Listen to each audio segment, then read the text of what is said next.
시청자 여러분 안녕하십니까? 4.10 총선 이슈 앤 피플입니다. 저는 진행을 맡은 김경섭입니다. 오는 4월 10일 치러지는 국회의원 총선거가 이제 2주도 채 남지 않았습니다. 각 정당과 후보자들이 표밭을 누비고 있는 가운데 선거 열기가 뜨거워지고 있습니다. 오늘은 익산갑에 출마한 새로운 미래 신재용 후보의 출마 배경과 주요 정책들에 대해서 얘기를 나눠보겠습니다. 신재용 후보님 안녕하십니까? 예, 안녕하십니까? 네, 시민에 대한 인사와 함께 출마한 배경을 먼저 말씀해 주시죠. 예, 안녕하십니까? 이번에 제22대 국회의원 선거에서 익산시 갑지역 새로운 미래 기호 6번으로 출마한 신재용입니다. 저는 이번 총선에 익산시에 새로운 바람을 일으키고 새로운 비전을 제시하기 위해서 출마하였습니다. 저는 익산시 하멸초등학교와 원광중학교, 원광고등학교를 졸업하고 서울대학교 총학생회장을 거쳐서 다시 익산으로 돌아왔습니다. 익산, 자랑스러운 익산의 새로운 발전을 제가 한번 해보겠습니다. 감사합니다. 네, 신재용 후보께서는 참 이력이 특이합니다. 서울대 총학생회장을 지내셨고 또 운동을 좀 하셨어요. 정치에 관심을 계기가 뭐 있었습니까? 예, 있었습니다. 저는 사실 원광중학교에 입학할 때 유도부로 입학했었습니다.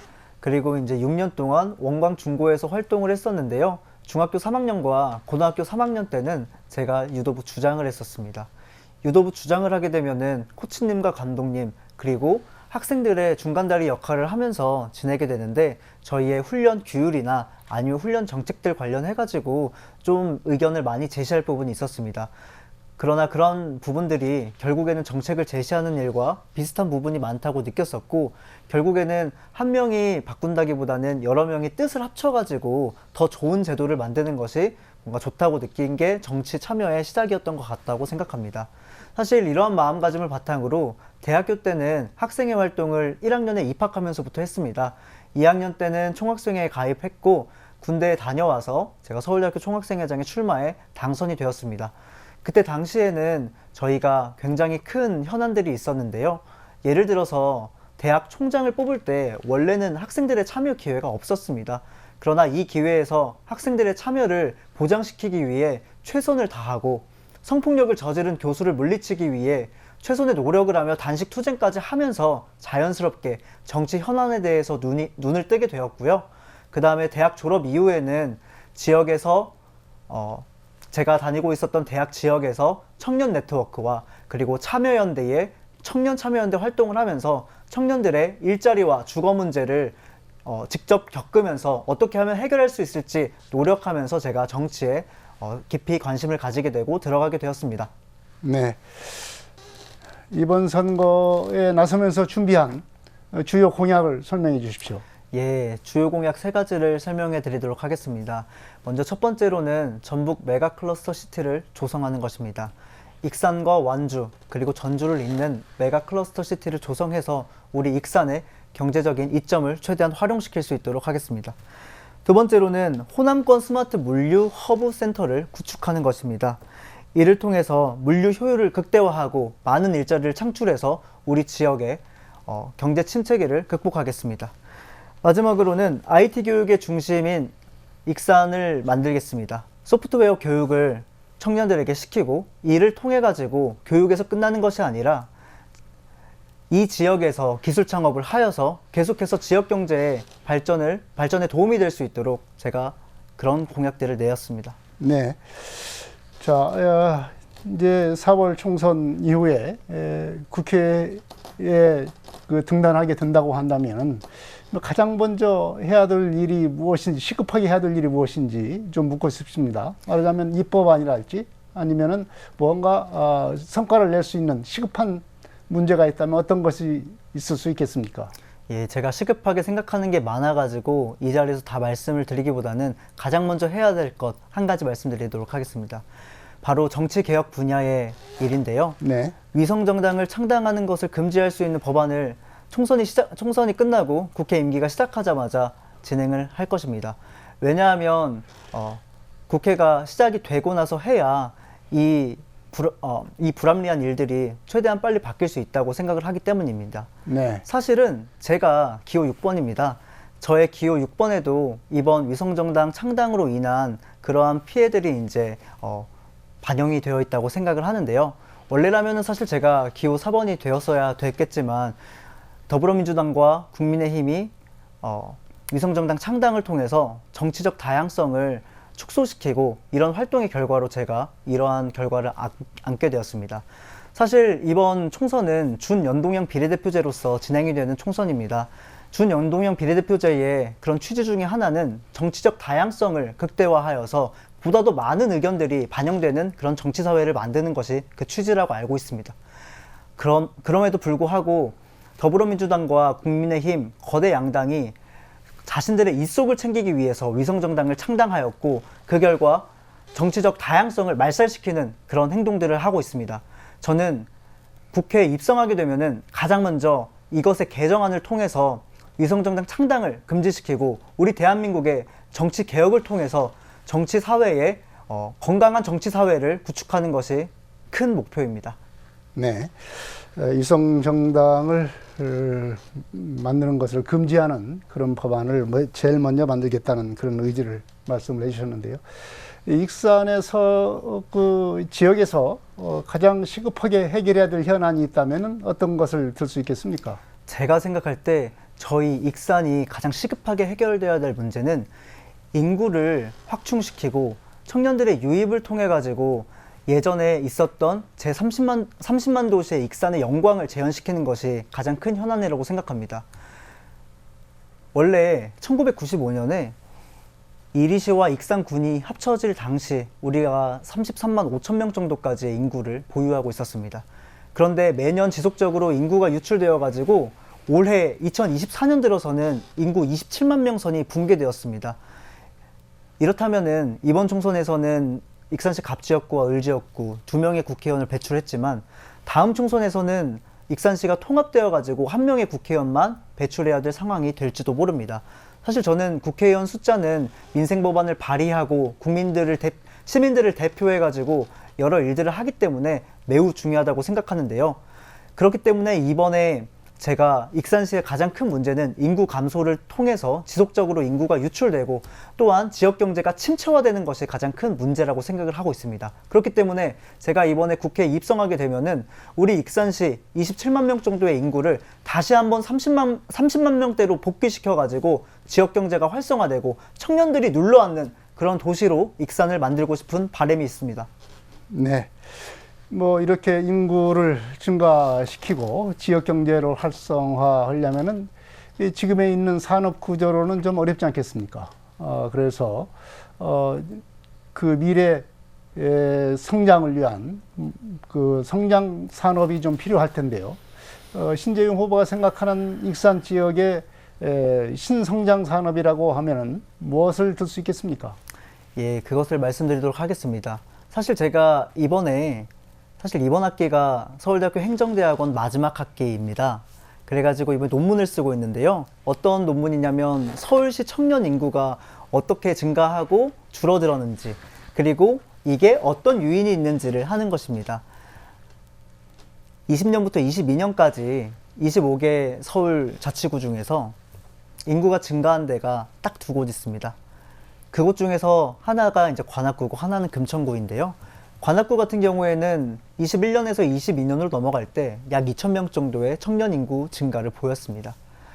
이 이유를 면밀하게 분석한 결과 저는 주변으로서 일자리를 얼마나 잘 얻어갈 수 있는 그런 지리적인 요점이 있는가 아니면 어떤 정책을 통해 가지고 그런 청년들이나 아니면 지역 주민들의 삶의 질을 향상시키는가 이게 가장 큰 요인 중에 하나라고 생각을 하였습니다. 사회자님께서 질문하셨을 때 그렇다면은 익산시의 인구 이제 증가를 위해 가지고 어떤 산업에 집중해야 되는가라고 물어봐 주셨는데요. 저는 이렇게 대답하고 싶습니다. 익산시는 현재 도농 복합 도시입니다. 그렇기 때문에 여기 익산시에 있는 일자리의 질을 높여야 됩니다. 사실 제가 아까 말씀드렸었던 청년들이 일자리를 창출할 수 있는 그런 현안을 제일 크게 생각하고 있는데 IT 교육을 통해 가지고 제4차 산업혁명에 대비한 그런 교육들을 실시해야 됩니다. 그리고 이것을 통해 가지고 단순히 교육만 하고 끝나는 것이 아니라 익산시에서 기업을 설립하고 이것을 확장시켜 나갈 수 있도록 계속해서 정비할 수 있는 그러한 정책으로서 접근해야 됩니다. 두 번째로는 우리 익산에 농촌에 있는 많은 특산품들이 있습니다. 이러한 것들을 스마트 물류시티와 연계하여서 수도권이나 아니면은 이 농산물들이 필요한 지점으로서 배송을 할 수 있게 해주는 그런 스마트 물류시티 조성이 필요합니다. 또한 스마트팜 기술 등을 통해 가지고 농업의 이제 패러다임을 전환시켜 가지고 더 많은 부가가치를 창출할 수 있는 그런 것도 한 가지 방법이 될 것입니다. 마지막으로 한 개만 더 많지만 마지막으로 한 개만 더 핵심적으로 말씀드리자면은 저희 익산을 관광하기 좋은 도시로 만들어야 됩니다. 관광하기 좋은 도시로 만들게 되면 외부에서 인구가 오는 것뿐만이 아니라 우리 지역 주민들이, 우리 지역 익산 시민들이 더 많은 일자리를 창출해내고 더 많은 가치를 창출할 수 있습니다. 예를 들면은 우리가 바로 옆 동네 전주에 한옥마을 단지가 조성이 잘 되어 있고 많은 관광객 유치를 통해 가지고 지역 경제가 활성화되고 있는데요. 우리 익산에도 지역 경제를 활성화시킬 수 있는 방안으로 익산 한옥마을 단지 조성 산업을 저는 진행하고 싶습니다. 결국 뭐 IT를 활용한 스마트 여러 가지 기법, 기술들을 활용을 해서 농산물이랄지 아니면 여러 가지 창업을 할 수 있는 그런 기반을 만들어서 좋은 일자리를 만들겠다. 이런 얘기를 해주셨는데, 지금 뭐 얘기의 중심이 아무래도 인구 감소와 지역 소멸화, 이게 지역 현안으로서는 아주 대단히 큰 이슈가 되고 있습니다. 지금까지 쭉 이런 그 인구 감소와 지역 소멸과 관련된 얘기를 좀 해주셨지만, 이 현상이 아주 심각하기 때문에 인구 감소와 지역 소멸화에 대한 어떤 체계적인 대응, 지금까지 뭐 이런 정책들이 실시되지는 않은 것은 아닙니다. 다만 그것이 효과가 없었는데요. 이것을 효율적이고 효과적인 효과를 낼 수 있는 그런 인구 감소 대책이 무엇이냐, 이것이 중요한 것 같습니다. 더 지금까지 말씀해 주신 것과 함께 더 어떤 그 실질적이고 효과를 낼 수 있는 방안이 무엇인지 말씀해 주십시오. 저는 이에 대해서 이렇게 말씀드리고 싶습니다. 제가 출사표를 던지면서 그리고 개소식을 하면서도 말씀을 드렸는데요. 단순히 출생률만 올라가서는 출생률을 올리기 위해서는 그냥 단순히 현금 지원성 정책으로만 끝내서는 안 됩니다. 지속 가능한 삶이 가능하도록 삶의 매력을 더욱더 증진시키는 것이 필요하다고 생각을 하는데요. 예를 들어서 저희가 출산을 하게 되면은 육아와 이제 일을 병행하기가 힘든 구조가 됩니다. 일과 육아의 병행이 자유롭게 하는 그런 정책들이 시행되어야 된다고 생각합니다. 비단 익산시만의 문제가 아니라 이건 전국적으로 이제 시행이 되어야 되는 문제라고 생각을 하고 있고요. 익산시에 좀 더 초점을 맞추어서 진행을 이제 해보자면 더욱더 양질의 일자리 그리고 이제 양질의 삶을 느낄 수 있는 그런 정책들이 병행이 되어야 될 것입니다.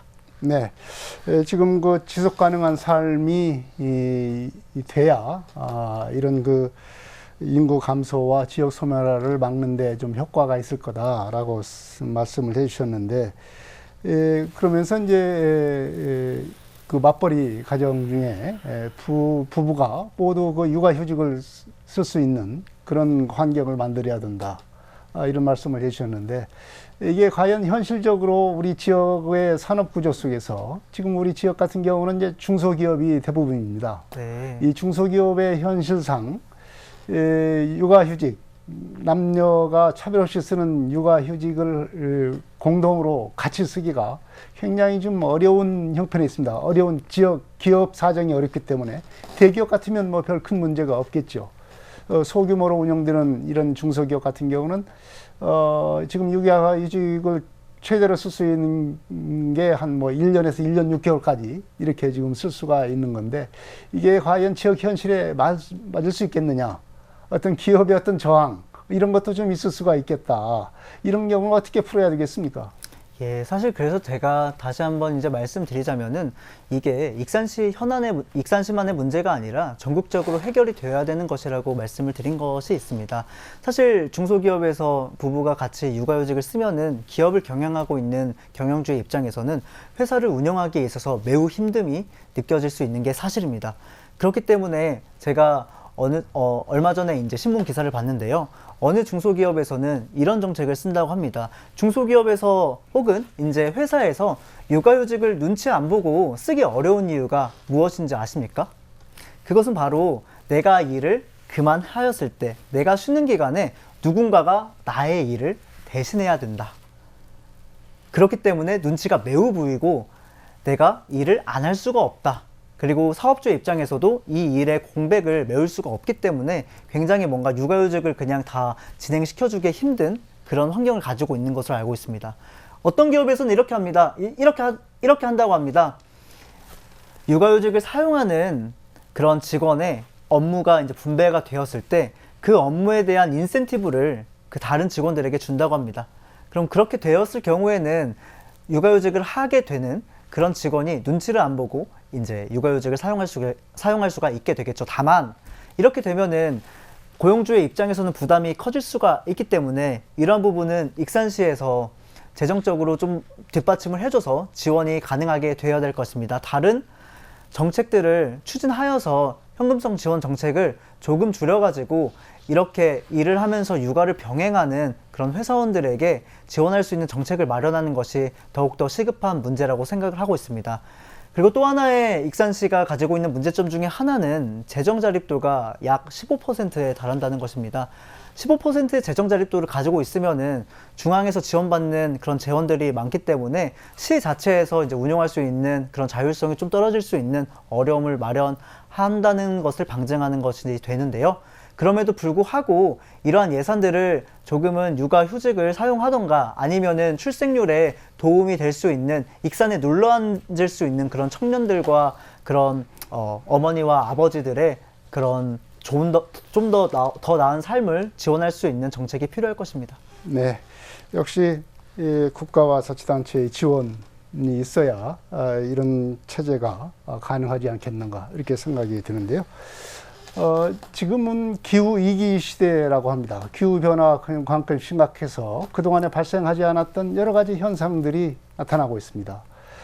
생태계 변화가 심각하고요. 또 이제 재난이 자주 발생하고 있습니다. 재난이 발생하고 하게 되면은 삶이 그만큼 불안정하게 됩니다. 특히 농업 같은 경우는 그 기후의 영향을 많이 받는 업종이기 때문에 더 어려움을 겪고 있습니다. 지난 여름에 익산에서도 큰 홍수가 나가지고 농민들이 굉장히 큰 어려움을 겪은 바가 있는 것을 우리가 기억을 하고 있습니다. 이런 그 기후 위기 시대에 농업에 대한 대책이 중요한데요. 신재용 후보께서는 이런 농업에 대한 기후 위기 시대의 농업에 대한 대책 어떤 것들이 필요하다고 보십니까? 예, 일단은 이러한 기후 변화에 대응하기 위해서는 익산의 농업 정책에 대해서 좀 혁신적이고 좀 지속 가능한 그런 정책들이 필요하다고 생각을 하고 있습니다. 저는 이 해답 역시 스마트 기술을 활용한 그러한 해결법으로 접근하고 싶은데요. 예를 들어서 이제 스마트 농업을 도입하고 스마트 농법을 도입해가지고 이런 기후 위기에 대응할 수 있는 그런 변화를 만들어내야 되는데 그중 하나는 스마트팜 기술을 통해가지고 기후에 이제 영향을 받지 않는 그러한 농업을 해야 된다라는 것을 이제 말씀드리고 싶지만 사실은 이 스마트팜 기술을 활용하려면은 굉장히 많은 부지에서 활용하기에는 조금은 어려움이 따를 수 있기 때문에 보다 더 현실적인 대안으로는 저는 익산시의 스마트시티를 결합하여서 디지털 트윈을 실시해야 된다고 생각을 하고 있습니다. 디지털 트윈이 무엇이냐 하면요. 일단은 익산시라는 것을 그대로 복제를 합니다. 이 환경에 있는 땅과 건물과 이런 모든 환경들을 컴퓨터 시뮬레이션으로 복제를 하는 거예요. 그런데 이 시뮬레이션에서 모든 것들을 적용시킬 수 있습니다. 예를 들어서 어떤 식으로 이제 농업을 했을 때 더 잘 될지, 기후가 어떤 식으로 변화가 되었을 때 어떤 변화가 일어날지, 이러한 것들을 매우 많은 시뮬레이션을 통해서 우리가 익산시에 필요한 정책들을 마련을 하고 이것을 현실에 그대로 옮겨가지고 진행할 수 있는 것들이 필요합니다. 예를 들어서 재해량이 얼만큼, 비가 어느 정도 몇 강수량만큼 왔다. 혹은 날이 가뭄이 며칠 동안 지속되었다. 이러한 값을 주었을 때 이 디지털 세상에서 어떤 식으로 일어나는지에 대해서 변화를 캐치하고 이것에 있어서 좋은 점들을 현실 세계에 이제 반영을 하는 형식으로 기술들을 맞춰 나가면 작년에 이제 겪었었던 홍수 사태와 같은 그런 문제들을 조기에 조기에 이제 예방하거나 대응할 수 있는 방안들을 마련할 수 있고, 이런 디지털 트윈 신기술을 통해 가지고 우리가 지금 기후 위기에 대응하면서 농업 발전을 이뤄내서 익산을 우뚝 설 수 있게 만드는 정책이라고 생각하고 있습니다. 네. 스마트 트윈 기술을 좀 우리 현실에 좀 적용을 시키자. 뭐 그렇게 되면 훨씬 더 그 재해에 대한 문제를 해결할 수 있는 길이 보일 것이다. 뭐 이런 말씀을 해주셨는데, 이제 신재용 후보께서는 청년 후보입니다. 예. 아주 그 청년 후보답게 스마트 기술을 활용한 여러 가지 응용 기술들에 대해서 말씀을 해주시고 계시는데, 역시 이제 이 지역의 위기, 인구 감소는 청년 인구가 유출이 되기 때문입니다. 특히 그런 현상이 이제 익산에서 심각하게 발생하고 있는데요. 익산뿐만 아니라 우리 뭐 전북 아니면 뭐 다른 전국적인 농촌 그렇죠. 지역의 현실이기도 합니다.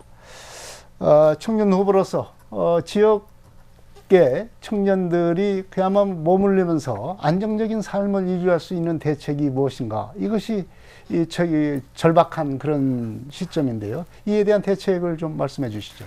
예, 사실 오늘 제가 계속 말씀드리고 있었던 부분은 결국에는 지역에서의 일자리 창출과 밀접한 관련이 있습니다.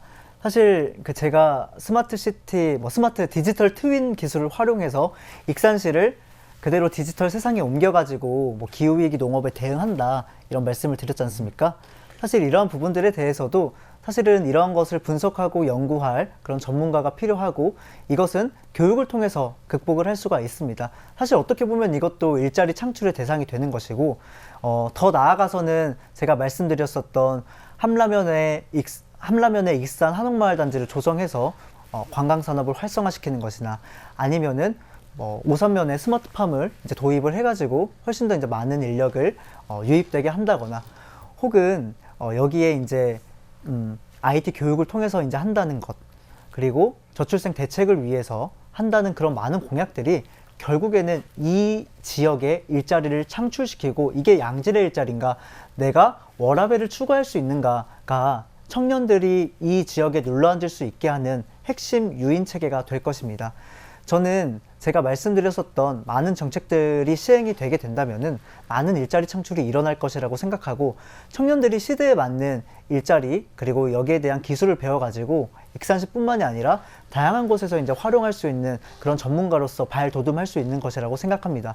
그리고 이 지역에서 다시 한번 유출되지 않고 이 지역에서 이제 머무를 수 있도록 삶의 질을 계속해서 개선시키고 익산을 매력이 넘치는 도시로 만들게 된다면은 청년 인구가 계속해서 감소하고 있는 전국적인 이런 지방 소멸의 문제를 해결하고, 익산이 청년 지방 소멸을 막아낸 거의 좋은 모범 사례로 발전시킬 수 있는 그런 가능성이 있지 않을까라고 생각하고 있습니다.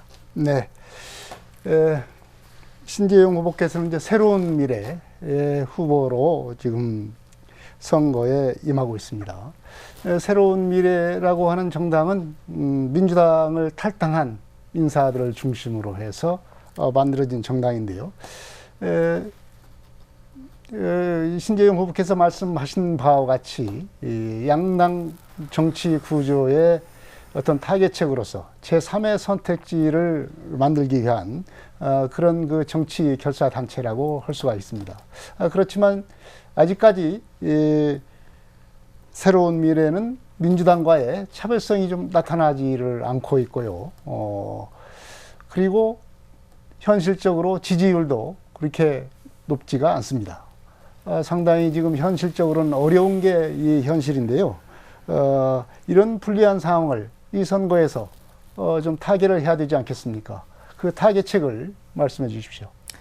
사실 새로운 미래는 기존 거대 양당과 다른 차별점을 내세우고서 제3지대의 정치를 구현하겠다는 마음가짐으로 출범하였습니다.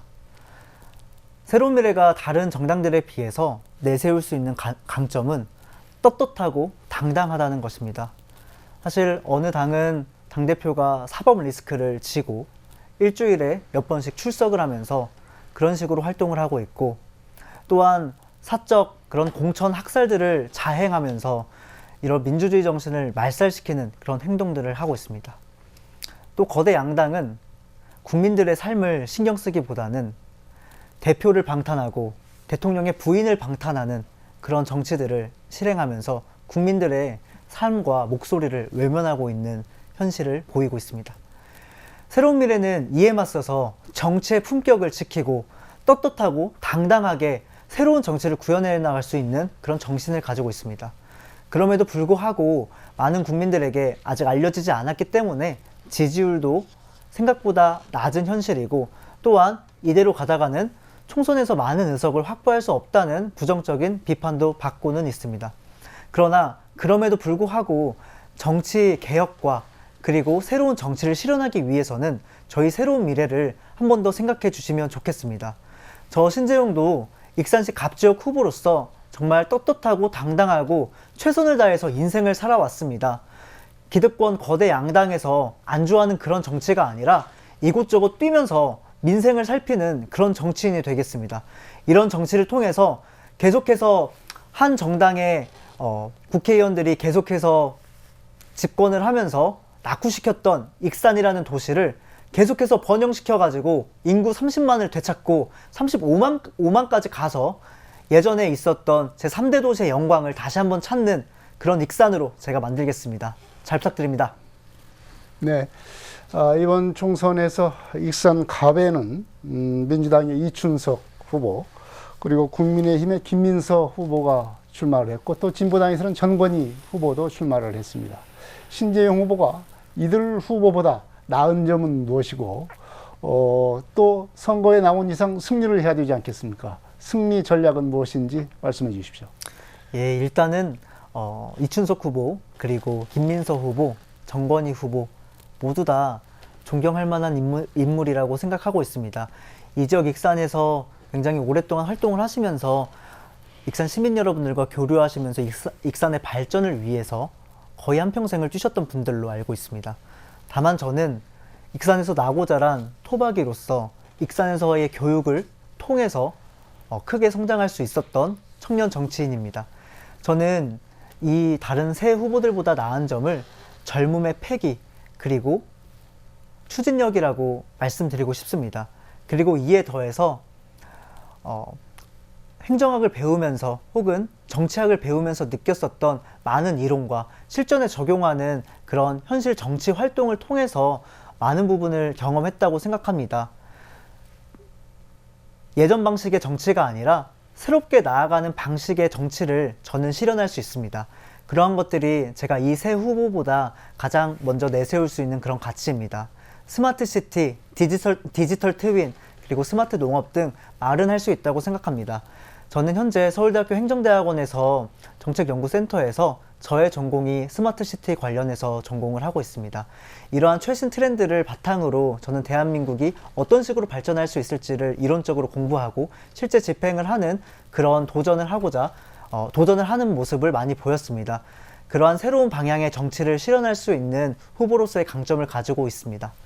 마지막으로 익산 시민들에게 하고 싶은 말씀 해주시죠. 익산 시민 여러분, 드리고 싶은 말씀이 있습니다. 우리 익산시 갑지역은 오랜 시간 동안 한 정당의 국회의원을 배출하여서 익산시의 발전을 맡겼었습니다.